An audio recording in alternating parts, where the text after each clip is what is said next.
Patuloy pa ang Philippine Charity Sweepstakes Office sa pagpapalawig ng kanilang mga serbisyo, partikular na sa pagkakawang-gawa.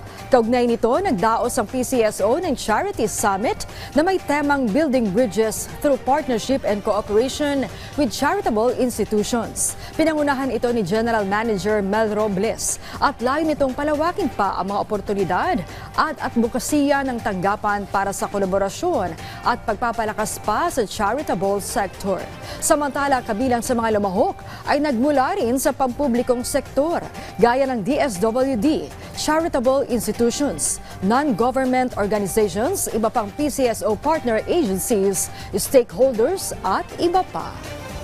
Itong pagtitipon na ito is to bring all those involved into charity to share their best practices at how to make them more efficient. Layunin namin na hindi lang palakasin pa lahat ng involved sa kawang-gawa nang sa ganun ay lalo pang lumawak ang pagsiservisyo ng mga organisasyon tulad namin. Kumbaga parang force multiplier. If we equip them, if we empower them, hindi lang kami ang makakapaggawa ng kawang-gawa.